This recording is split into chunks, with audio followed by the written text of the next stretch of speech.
ത്തിന്റെ എന്താ പറയുക ഡീമെറിറ്റ് എന്ന് പറഞ്ഞാൽ എന്തായിരുന്നു, അതിന് സ്റ്റെബിലിറ്റിനെ കുറിച്ച് പറയാൻ പറ്റില്ല. കാരണം എന്താ സ്റ്റെബിലിറ്റിനെ കുറിച്ച് പറയാൻ പറ്റുന്നത്, റുദർഫോർഡ് പറഞ്ഞത് ഒരു സർക്കുലർ ഓർബിറ്റിലാണ് ആര് കറങ്ങുന്നതെന്ന് പറഞ്ഞു, ഒരു ഇലക്ട്രോൺ കിടന്ന് റൊട്ടേറ്റ് ചെയ്യുന്നതെന്ന് പറഞ്ഞു. അപ്പോൾ അവിടെ പക്ഷേ അവിടുത്തെ ഒരു തിയറി വെച്ചിട്ട് ഒരിക്കലും ചാർജ് പാർട്ടിക്കിൾസ് എന്ത് ചെയ്യാൻ പാടില്ല, സർക്കുലർ ഓർബിറ്റിൽ ഒരു കോൺസ്റ്റന്റ് എനർജിയിൽ കറങ്ങാൻ പറ്റത്തില്ല. ഒരു എനർജി റേഡിയേറ്റ് ചെയ്ത് പുറത്തേക്ക് വിടുകയും അത് പതുക്കെ സ്പൈറൽ ചെയ്ത് ന്യൂക്ലിയസ് വന്ന് പൊട്ടിത്തെറിക്കുകയും ചെയ്യും. അതാണ് സംഭവം. അപ്പോൾ അവിടെ എന്തിൻ്റെ ലിമിറ്റേഷനായി, റുദർഫോർഡിൻ്റെ ലിമിറ്റേഷനായി. അപ്പോൾ അവിടെയാണ് ആര് വരുന്നത്, ഈ ബോർ മോഡൽ ഓഫ് ആറ്റം വരുന്നത്. ബോർ മോഡൽ ഓഫ് ആറ്റത്തിൽ അറ്റോമിക് സ്പെക്ട്രത്തിലേക്ക് നമ്മൾ വരുവേ പഠിക്കണ്ട. അപ്പോൾ ഈ ബോർ മോഡൽ ഓഫ് ആറ്റത്തിൽ ഇത്രയും കാര്യങ്ങളൊക്കെ നമ്മൾ പറഞ്ഞു. അപ്പോൾ അവിടുന്ന് Bohr model of atom, Bohr പുതിയൊരു concept of model of atom introduce ചെയ്തിട്ട് ഒരു 3 പോസ്റ്റ്ലേറ്റും അങ്ങ് ഇറക്കുവാണ്. ഓക്കെ, അപ്പോൾ ഇവിടുന്നാണ് ഒരുപാട് വലിയൊരു ചേഞ്ച് വരുന്നത്. ഈ ആറ്റം മോഡലിൽ ഭയങ്കര ചേഞ്ച് വരുന്നത് ഇതാണ്. അപ്പോൾ അതിൻ്റെ അകത്ത് അപ്പോഴാണ് ഈ ക്വാണ്ടം മെക്കാനിസം എന്ന ഹൈപ്പോസിസ് എന്ന സംഭവങ്ങൾ പുറപ്പെട്ടു വരുന്നത്. അതിൻ്റെ അകത്ത് ഈ ആൽബർട്ട് ഐൻസ്റ്റൈൻ പോലുള്ള സയൻറ്റിസ്റ്റുകളാണ് ഈ ക്വാണ്ടം മെക്കാനിക്സിലേക്കൊക്കെ ഒരുപാട് കോൺട്രിബ്യൂഷൻ നടത്തിയിട്ടുള്ളത്. അപ്പം ഇതെല്ലാം നടക്കുന്ന ഒരേ ആ ഒരു ടൈം പീരീഡ് ഭയങ്കരമാണ്. എനിക്ക് തോന്നുന്നു ഒരു 20th സെഞ്ചുറി, അതായത് 1900s തൊട്ടാണ് ഈ ക്വാണ്ടം മെക്കാനിക്സ് കൂടുതൽ ഡെവലപ്പായി ആൾക്കാർ ഇതിനെക്കുറിച്ചൊക്കെ കൂടുതൽ സംസാരിക്കാൻ തുടങ്ങുന്നത്. അപ്പോൾ ആ ഒരു സമയത്ത് ബോറിൻ്റെ പോസ്റ്റ്ലേറ്റ് വരുന്നു. അപ്പോൾ ബോർ പറയുന്ന ഫസ്റ്റ് പോസ്റ്റ്ലേറ്റ് ഇതാണ്. അപ്പോൾ 3 പോസ്റ്റ്ലേറ്റിലാണ്, ബോറിൻ്റെ 3 പോസ്റ്റ്ലേറ്റിലാണ് ഈ ബോർ തിയറി പിടിച്ച് നിൽക്കുന്നത്. ഒന്ന് പറയുന്നതാണ് Bohr first postulate was that electron in an atom could revolve in a certain stable orbits. കണ്ട്, സ്റ്റേബിൾ ഓർബിറ്റ് എന്ന് പറയുമ്പോഴേക്കും കറക്റ്റ് സർക്കുലർ ഓർബിറ്റ് അല്ലാതെ ഒരു ഡെഫിനിറ്റ് വേറൊരു കൈൻഡ് ഓഫ് ഓർബിറ്റിനെ കുറിച്ച് പറയുന്നത് ആരാണ്, ബോറാണ്. Stable orbit without the emission of radiant. ഇതാണ് ഏറ്റവും ഇമ്പോർട്ടൻ്റ്. ആണ് സ്റ്റേബിൾ ഓർബിറ്റ് ആണ്, മാത്രമല്ല അവിടെ എന്തുണ്ടാവില്ല, without the emission of radiant energy. അപ്പോൾ നമ്മുടെ റൂദർഫോർഡ് പറഞ്ഞത് വെച്ചിട്ട് സർക്കുലാർ ഓർബിറ്റിൽ കറങ്ങുന്ന ആൾ എപ്പോഴും ഡയറക്ഷൻ ചേഞ്ച് ചെയ്തുകൊണ്ടിരിക്കും, അല്ലെങ്കിൽ ഇത് ആക്സിലറേറ്റഡ് ആയിരിക്കും. അങ്ങനെ ആക്സിലറേറ്റ് ചെയ്യുന്ന ആൾക്കാർ പുറത്തേക്ക് എന്ത് എമിറ്റ് ചെയ്യുമെന്നാണ് പറഞ്ഞത്, എനർജി എമിറ്റ് ചെയ്യുമെന്നാണ് പറഞ്ഞത്. ആ എനർജി എമിറ്റ് ചെയ്ത് കഴിഞ്ഞാലാണ് ഈ റേഡിയസ് ഇങ്ങനെ കുറഞ്ഞ് സ്പൈറൽ ചെയ്ത് വരുമെന്ന് പറഞ്ഞത്. അപ്പോൾ ഇവിടെ പ്രത്യേകം അയാൾ എടുത്ത് പറയുന്നുണ്ട്, certain stable orbit without the emission of radiant energy emission ഇല്ലാതെയാണ് ആര് കറങ്ങുന്നത്, ഇലക്ട്രോൺസ് ഒരു സ്റ്റേബിൾ ഓർബിറ്റിൽ കറങ്ങുന്നത്. സർക്കുലാർ ആണെന്ന് പറഞ്ഞിട്ടില്ല, സ്റ്റേബിൾ ഓർബിറ്റ് എന്ന് പറഞ്ഞു. Contradict the predictions of electromagnetic theory. According to this postulate, each atom stable ആയ ഇലക്ട്രോൺസ് ആണ്. ഇതിൽ ഈ എനർജി സ്റ്റേബിൾ ആണ്. അതുകൊണ്ട് തന്നെ ഇവരെ വിളിക്കുന്നത്, ഈ സ്റ്റേബിൾ സ്റ്റേറ്റിനെ വിളിക്കുന്നത് ആ stationary states of an atom എന്നാണ് വിളിക്കുന്നത്. Okay, stationary states of an atom. അതിലേക്കൊന്നും ഒരുപാട് ഇമ്പോർട്ടൻസ് കൊടുക്കേണ്ട, സംഭവം മനസ്സിലാക്കിയാൽ മതി. ഇതാണ് ഏറ്റവും ഇമ്പോർട്ടൻ്റ് ആയിട്ട് പുള്ളി പറയുന്നത്. ഇതിനകത്ത് പറയുന്ന സംഭവം എന്ന് പറഞ്ഞാൽ നമുക്കറിയാം, ഒരു സർക്കുലർ ഓർബിറ്റിൽ കറങ്ങുന്ന ആൾക്ക് നമ്മൾ ആംഗുലർ മൊമെൻറ്റ് പഠിച്ചു ഓർമ്മയുണ്ട്. ആംഗുലർ മൊമെൻറ്റ് L=mvr എന്ന് പറഞ്ഞ് പഠിച്ചിട്ടുണ്ട് നമ്മൾ.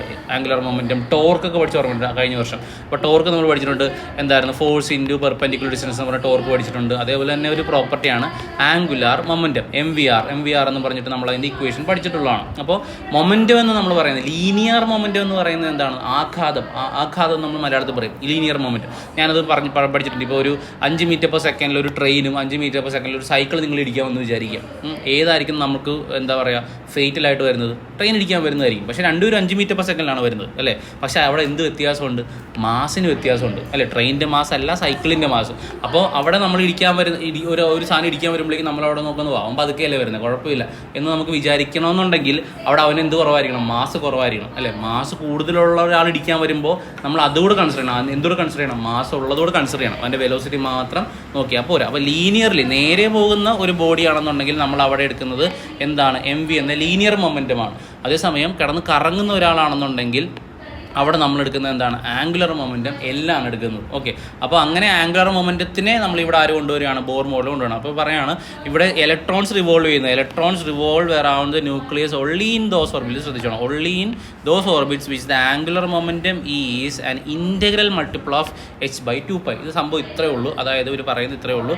ഇവിടെ ഈ ഇലക്ട്രോൺസ് കിടന്ന് കറങ്ങണമെന്നുണ്ടെങ്കിൽ ആ ഓർബിറ്റിൻ്റെ പ്രത്യേകത എന്ന് പറഞ്ഞാൽ ആ ഓർബിറ്റിലുള്ള ആംഗുലർ മൊമെൻറ്റം എന്ന് പറഞ്ഞാൽ, അതായത് L എന്ന് പറഞ്ഞാൽ അല്ലെങ്കിൽ MVR എന്ന് പറഞ്ഞു കഴിഞ്ഞാൽ NH/2π ഈക്വൽ ആയിരിക്കണം. Angular momentum should be an integral multiple of h/2π എന്നാണ്. h/2π എന്നാണ് ഇൻറ്റഗ്രൽ മൾട്ടിപ്പിൾ എന്ന് ഉദ്ദേശിക്കുന്നത്. എന്താണ്, 1, 2, 3, 4 അങ്ങനെയുള്ള കംപ്ലീറ്റ് നമ്പേഴ്സ് വരുന്ന കേസിലാണ് നമ്മൾ ഇൻറ്റഗ്രൽ മൾട്ടിപ്പിൾ എന്ന് പറയുന്നത്. അപ്പോൾ ഇവിടെ ശ്രദ്ധിച്ചോണം, ഈ MVR NH/2πയിൽ N എന്താണ്, H എന്താണെന്നൊക്കെ നമുക്ക് നോക്കണം. H എന്താണ് പിള്ളേരെ, H പ്ലാങ്ക്സ് കോൺസ്റ്റൻ്റ് ആണ്. പ്ലാങ്ക്സ് കോൺസ്റ്റൻ്റ് എന്ന് പറഞ്ഞൊരു കോൺസ്റ്റൻ്റ് ആണ്. അതിൻ്റെ വാല്യൂ എത്രയാണ്, H=6.6 × 10⁻³ ആണ് ഈ എച്ചിൻ്റെ വാല്യൂ, പ്ലാങ്ക്സ് കോൺസ്റ്റൻ്റ് വാല്യൂ. അതൊക്കെ നമ്മൾ ഒരുപാട് ഇനിയിപ്പം വരുന്ന ചാപ്റ്റേഴ്സിൽ എല്ലാം എച്ചിന് ആവശ്യമുണ്ട്. ആറ്റംസ് നമ്മൾ ഇതിന് തൊട്ട് മുന്നിലുള്ള ചാപ്റ്റർ ഉണ്ട്, ഡ്യുവൽ നേച്ചർ. അതിൻ്റെ അകത്തൊക്കെ എച്ചിൻ്റെ അയ്യരുകളാണ്, മൊത്തം എച്ചാണ്.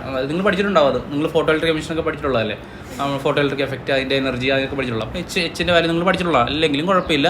എച്ച് എന്ന് പറഞ്ഞാൽ പ്ലാങ്ക്സ് കോൺസ്റ്റൻ്റ് ആണ്. ദ വാല്യൂ 6.62 സംതിങ് ആണ്. 6.16 × 10⁻34 ആണ്. ഇതിനകത്ത് എന്നെന്ന് ഉദ്ദേശിക്കുന്നത് ശ്രദ്ധിച്ചോണം. ഇനി ശ്രദ്ധിച്ചോണം, അതായത് ഞാനിപ്പം ഒരു ആറ്റം എടുക്കണം. അപ്പം നമ്മൾ ഇപ്പം ഹൈഡ്രജനെ പോലുള്ള ആറ്റങ്ങളെന്ന് വിളിച്ചിട്ടാണ് നമ്മൾ ഈ കാര്യങ്ങളെല്ലാം പറയുന്നത്. അപ്പോൾ ഇവിടെ ഞാനിപ്പോൾ വരയ്ക്കാൻ പോകുന്നത് ഒരു ഹീലിയത്തിന് ഞാൻ വരയ്ക്കാം. അപ്പോൾ ഹീലിയം എന്ന് പറയുമ്പോഴേക്കും He എത്ര ഇലക്ട്രോൺ ഉണ്ട്? അത് ഹീലിയത്തിൻ്റെ അത് 2 ഇലക്ട്രോൺ ഉണ്ട് അല്ലേ? അപ്പോൾ സപ്പോസ് ഞാൻ എടുക്കുവാണ്, ഇത് നമ്മളിപ്പം നമ്മൾ ഒറിജിനലി പറയുന്നത് റൂദർഫോർഡിൻ്റെ മോഡൽ സർക്കുലർ ഓർബിറ്റിൽ തെറ്റാണെന്ന് പറയുമെങ്കിലും നമ്മൾ ഈ കാണിക്കാൻ പോകുന്നത് എല്ലാം സർക്കുലർ രീതിയിലേ കാണിക്കുകയുള്ളൂ. അല്ലെങ്കിൽ നമ്മൾ പ്രൂവ് ചെയ്യാൻ പോകുന്നതെല്ലാം സർക്കുലർ രീതിയിലേ പ്രൂവ് ചെയ്യുള്ളൂ. കാരണം അതാണ് നമുക്ക് സിമ്പിൾ, എളുപ്പം. പക്ഷേ റിയാലിറ്റി അങ്ങനെയല്ല കേട്ടോ. അപ്പോൾ ഇവിടെ ഞാനിപ്പോൾ പറയുന്നത് ഒരു ഹീലിയം ആയിട്ട് എടുക്കുന്നു. ഒരു ഹീലിയം ആയിട്ട് എടുക്കുമ്പോഴേക്കും അതിൻ്റെ ഇവിടെ ഒരു ഇലക്ട്രോൺ ഉണ്ട്. ഓക്കെ, ഇവിടെയും ഒരു ഇലക്ട്രോൺ ഉണ്ട്. 2 ഇലക്ട്രോൺ ഉണ്ട് അല്ലേ? ഹീലിയം എന്ന് പറഞ്ഞാൽ He2 4 അല്ലേടാ. അപ്പോൾ 2 പ്രോട്ടോൺ ഉണ്ടെങ്കിൽ അതിൻ്റെ അകത്ത് 2 ഇലക്ട്രോണും കാണും ഇല്ലേ? എന്തായിട്ടാണ് ന്യൂട്രൽ ആയിരിക്കും സംഭവം. അപ്പോൾ ശ്രദ്ധിച്ചോണേ, ഇതിൻ്റെ അകത്ത് ഇപ്പോൾ 2 ഇലക്ട്രോൺ ഉണ്ട്. അപ്പോൾ ഇത് ന്യൂക്ലിയസ്, ഒരു ഇലക്ട്രോൺ അല്ലേ? ഈ ഹീലിയം ന്യൂക്ലിയസിനെ വിളിക്കുന്ന വേറൊരു പേരുണ്ടാകുന്നല്ലോ, എന്തായിരുന്നു? Alpha particle. അപ്പോൾ ഇതിനെ നോക്കുകയാണെങ്കിൽ ആൽഫ പാർട്ടിക്കിൾ എന്ന് വിളിക്കാം. അപ്പോൾ 2 ഇലക്ട്രോൺ ഉണ്ട്. ഇതിൻ്റെ അകത്ത് ഈ 2 ഇലക്ട്രോണിൽ ഇവൻ കറങ്ങുന്നത്, ആദ്യത്തെ ഇലക്ട്രോൺ ഇവിടെ കടന്ന് കറങ്ങുന്നു, രണ്ടാമത്തെ ഇലക്ട്രോൺ കുറച്ച് മാറി കിടന്ന് കറങ്ങുന്നു. ഇവനിലെയാണ് നമ്മൾ എന്ത് വിളിക്കുന്നത്? ഫസ്റ്റ് ഓർബിറ്റ് എന്ന് വിളിക്കുന്നത്. ആദ്യത്തെ ഓർബിറ്റ്, അതായത് ആദ്യത്തെ ന്യൂക്ലിയസിന് തൊട്ടടുത്തുള്ള ഇലക്ട്രോൺ കടന്ന് കറങ്ങുന്ന ഓർബിറ്റ് നമ്മൾ എന്ത് വിളിക്കും? ഫസ്റ്റ് ഓർബിറ്റ് എന്ന് വിളിക്കും. രണ്ടാമത്തെ ഓർബിറ്റ് ഉദ്ദേശിക്കുന്നത് എന്താണ്? സെക്കൻഡിൽ കടന്ന് കറങ്ങുന്നതിനാണ് നമ്മൾ second orbit. Actually in reality ഇങ്ങനെയല്ല, പക്ഷെ നമുക്ക് മനസ്സിലാക്കാൻ എളുപ്പത്തിൽ നമ്മൾ ഇങ്ങനെ പഠിച്ചാൽ മതി. അത് കഴിഞ്ഞിട്ട് നമ്മൾ അതിനെ എന്ത് ചെയ്യാം? ഗ്രേഡപ്പ് ചെയ്യാം. അപ്പം ഫസ്റ്റ് ഓർബിറ്റ് ഇതാണ്, സെക്കൻഡ് ഓർബിറ്റ് ഇതാണ്. ഇനി 3 ഇലക്ട്രോൺ ഉണ്ടെങ്കിൽ എന്താ? മൂന്നാമത്തെ ഇലക്ട്രോൺ കറങ്ങുന്ന വേറെ ഓർബിറ്റ്, തേർഡ് ഓർബിറ്റ്, അങ്ങനെ പോകും. അപ്പോൾ ഇവിടെ നമ്മൾ ഈ എടുത്തിരിക്കുന്ന NH/2π എടുക്കുന്ന N എന്ന് പറഞ്ഞാൽ അത് എത്രാമത്തെ ഓർബിറ്റ് എന്ന് ഉദ്ദേശിക്കുന്നതാണ്. എത്രാമത്തെ ഓർബിറ്റാണ്, അതാണ് നമ്മൾ ഈ ഉദ്ദേശിക്കുന്ന N എന്ന് പറയുന്നത്. അപ്പം എടുത്തോണം, ഈ M എന്ന് പറയുമ്പോഴേക്കും ഇവിടെ ആരാണ് കിടന്ന് കറങ്ങുന്നത്? നമ്മുടെ ഇലക്ട്രോൺ ആണ് കിടന്ന് കറങ്ങുന്നത് അല്ലേ? അപ്പോൾ ഈ MVRൽ M എന്ന് പറഞ്ഞാൽ മാസ് ഓഫ് ഇലക്ട്രോൺ ആണ്. V എന്ന് പറഞ്ഞാൽ എന്തായിരിക്കും? വെലോസിറ്റി ഓഫ് ഇലക്ട്രോൺ ആണ്.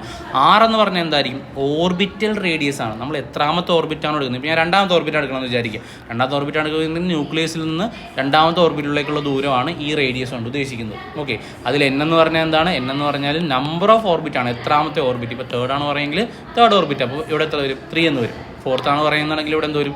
4 എന്ന് വരും. മനസ്സിലായോ? H എന്ന് പറഞ്ഞാൽ പ്ലാങ്ക്സ് കോൺസ്റ്റൻ്റ് ആണ്. 2π എന്ന് പറഞ്ഞാൽ എന്താണ്? അതൊരു കോൺസ്റ്റൻ്റ് ആണ്. അപ്പോൾ ഇവിടെ പറയുന്നത് നമ്മൾ ഈ സെക്കൻഡ് പോസ്റ്റിലേക്ക് ഭയങ്കര ഇമ്പോർട്ടൻ്റ് ആണ്. ഇലക്ട്രോൺസിന് എവിടെ കിടന്നേ കറങ്ങാൻ പറ്റുള്ളൂ എന്നാണ് പറയുന്നത്.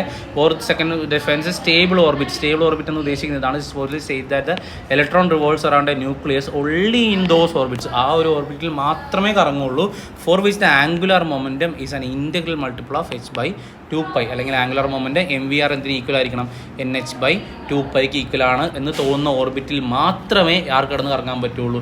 ഇലക്ട്രോൺസിന് കിടന്ന് കറങ്ങാൻ പറ്റുള്ളൂ. അതായത് പറയുന്നത് ഇത്രയേ ഉള്ളൂ. ഇപ്പോൾ ഇവിടെ ഇങ്ങനെ കുറേ വഴിയുണ്ടെന്ന് വിചാരിക്കും. ഇപ്പം നമുക്ക് പോകാനായിട്ട് നമ്മളൊരു സ്ഥലത്തേക്ക് പോകണമെന്ന് വിചാരിക്കുക.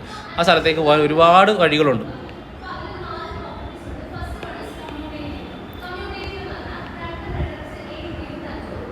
അങ്ങനെ കുറേ വഴികളുണ്ടെന്ന് വിചാരിക്കുക. ഇപ്പോൾ ഇപ്പോൾ ഞാൻ എടുക്കുന്നത് നേരത്തെ എടുത്ത പോലെ ഹീലിയത്തിനാണ് എടുക്കുന്നത്. അപ്പോൾ ഹീലിയത്തിന് എത്ര ഇലക്ട്രോൺ ഉണ്ട്? ഹീലിയത്തിന് 2 ഇലക്ട്രോൺ ആണ് ഉള്ളത്. ഓക്കെ, അപ്പം ഇത്രയും സ്ഥലങ്ങളുണ്ട്. എവിടെ വേണമെങ്കിലും പോയി ഇരിക്കാമെന്ന് നമുക്ക് വേണമെങ്കിൽ പറയാം. ഞാൻ ഹീലിയത്തിനോട് പറയുന്നത് എനിക്ക് ഇവിടെ ഇരിക്കാം 4 പക്ഷേ 2 പേരേ ഉള്ളൂ. ആ 2 പേർക്ക് 4 സ്ഥലം കൊടുത്തിരിക്കുകയാണ്.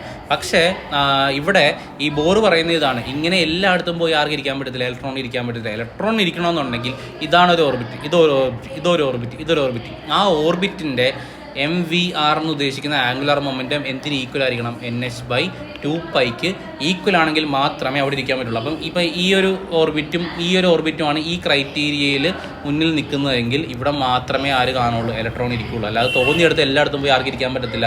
ഇലക്ട്രോൺ ഇരിക്കാൻ പറ്റത്തില്ല. അങ്ങനെ ഇരിക്കാൻ പറ്റുന്ന, അല്ലെങ്കിൽ ഈ ഒരു കണ്ടീഷൻ സാറ്റിസ്ഫൈ ചെയ്യുന്ന ഓർബിറ്റുകളാണ് നമ്മൾ എന്തെന്ന് വിളിക്കുന്നത്? സ്റ്റേബിൾ ഓർബിറ്റ്സ് എന്ന് വിളിച്ചത്. അങ്ങനെ മനസ്സിലായോ? അപ്പോൾ ഇതാണ് ഇതിൻ്റെ അകത്ത് ഏറ്റവും ഇമ്പോർട്ടൻറ്റ് പോയിന്റ്. ഇതിൻ്റെ അകത്ത് നമുക്ക് 2-3 ഡെറിവേഷൻസ് ഉണ്ട്. അതാണ് ഞാൻ വീണ്ടും പറയുന്നത് കേട്ടോ. അപ്പോൾ എന്താ ഉദ്ദേശിക്കുന്നത്? സ്റ്റേബിൾ ഓർബിറ്റ് എന്ന് പറഞ്ഞാൽ അവരുടെ പ്രത്യേകത എന്താണ്? ആ ഓർബിറ്റിൻ്റെ ആംഗുലർ മൊമെൻറ്റം എന്ന് പറഞ്ഞാൽ എന്തിന് ഈക്വൽ ആയിരിക്കും? NH/2π, അല്ലെങ്കിൽ ഇൻറ്റഗ്രൽ മൾട്ടിപ്പിൾ ഓഫ് H/2π ആയിരിക്കും. ഇത് ഭയങ്കര ഇമ്പോർട്ടൻ്റ് ആണ്. പിന്നെ പറഞ്ഞിരിക്കുന്ന കുറച്ച് കാര്യങ്ങളും അതിൻ്റെ അകത്ത് എനർജിയുടെ കാര്യങ്ങളാണ് പറഞ്ഞിരിക്കുന്നത്. അപ്പോൾ ഇവിടെ നമുക്കിവിടെ നിന്ന് അടുത്തൊരു 2 ഡെറിവേഷനിലേക്ക് ആവും. ഇതൊന്ന് ജസ്റ്റ് എഴുതിയെടുത്തേക്കാം. ബോർ മോഡലിലെ പോസ്റ്റ്ലേറ്റ്സ് എന്ന് എഴുതിയെടുത്ത്